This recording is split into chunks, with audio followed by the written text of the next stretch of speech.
Hi, kumusta? Ako nga pala si Chad, isang APS worker dito sa South Korea. Alam nyo ba na mayroong 4 na season dito sa South Korea? Ang Spring, Summer, Autumn at Winter.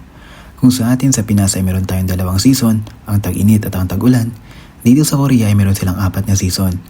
Sa loob ng isang taon ko dito sa South Korea ay nasaksihan ko kung paano magpalit ang panahon mula sa Winter, Spring, Summer at Autumn. Sobrang saya sa pakiramdam na ma-experience yung ganitong pagkakataon. Aminin natin na pangarap talaga natin na ma-experience ang 4 na season.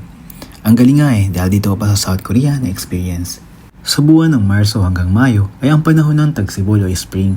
Unti-unti nang sumisibol ang mga dahon sa mga puno. Nagkakakulay na din ang buong paligid dahil patapos na ang winter. Sa panahon ng spring ay kaliwat kanan naman ang mga activities na ginaganap dito sa South Korea dahil nga hindi na masyado malamig at marami ng tao ang lumalabas. Tuwing spring season din ay inaabangan ang pamumukadkad ng mga cherry blossom. Kahit saan ka nga lumingon dito ay makakita ka ng mga cherry blossom. Sobrang gandang tingnan na para bang nasa isang anime series ka. Usually sa mga k-drama ka lang ito nakikita dati, pero ngayon ay personal na mismo. At katulad ng karamihan ay nakaka-excite sa una. Sa panahon din ng spring ay unti-unti nang nababawasan ang mga suot na damit. Hindi na katulad ng winter na talagang para kang Power Rangers na balot na balot.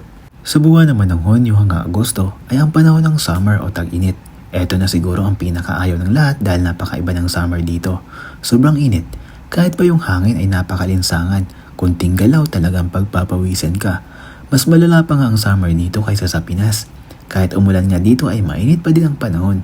Kagaya sa atin tuwing summer ay beach ang takbuhan. Ganon din dito. Mahilig din kasi ang mga Koreans na mag-outing sa mga summer destinations dito. At na-experience ko din na mag-summer dito kasama ang tropang gimmick. Dito sa Korea kapag itong summer ay merong 1 linggong summer vacation kung saan walang pasok. Ginawa din siguro to para hindi masyadong ma-expose sa sobrang init ng panahon. Isa din talaga ang summer sa nagpapahirap sa mga empleyado dahil napakainit nga. Ibang-iba nga ang summer dito, halos hindi magugustuhin lumabas. Sa buwan naman ng September hanggang November ay ang panahon naman ng taglagas o autumn. Ito din talaga ang inaabangan ng lahat dahil sa mga kulay ng mga dahon. Mababa na din ang temperatura dahil papasok naman ang winter. Sa panahon din ng autumn ay ang dami mong pwedeng gawin. Pwede kang mamasyal sa malalayo dahil maganda ang panahon. Katamtaman sa lamig at hindi gaanong mainit. Ito din ang perfect spot para sa mga turista na gustong pumunta ng South Korea. Perfect din ito para umakyat ng bundok or mag-nature tripping. Hindi katulad ng summer na sobrang nipis ng mga suot. Sa gatong season ay unti-unti nang kumakapal ang mga suot panlaban sa lamig. Sa buwan ng December hanggang February ay ang panahon naman ng winter kung saan sobrang lamig ng panahon na para bang nasa loob ka ng ref. Mababa ang temperatura na umabot sa negative. Sobrang lamig as in nakakatamad bumangon. Nakakatamad din lumabas dahil nga sobrang lamig. Masakit sa ilong, sa kamay, sa tenga. Idagdag pa ang mga kapal na damit na umabot ng ilang patong para lang malabanan ang lamig. O sa umpisa, sobrang nakakatuwa yung snow.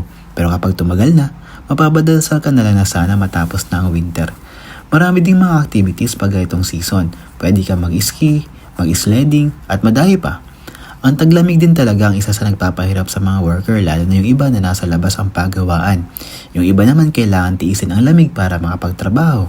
Kung ako ang tatanungin kung anong gusto kong season, umpisa natin sa spring, tapos sumunod naman ang autumn, tapos winter, at ang panghuli ay ang summer. Ikaw ba, anong gusto mong season? Sa mga APS aspirants na patuloy na nag-aaral at nangangarap na makarating dito sa South Korea, galingan nyo palagi. Malay mo sa susunod, ikaw naman ang maka-experience ng 4 seasons dito sa South Korea. Gusto ko lang din sabihin na laging magtiwala sa kakayahan mo. Kasi kung nagawa ng karamihan, alam ko magagawa mo din. Annyeong!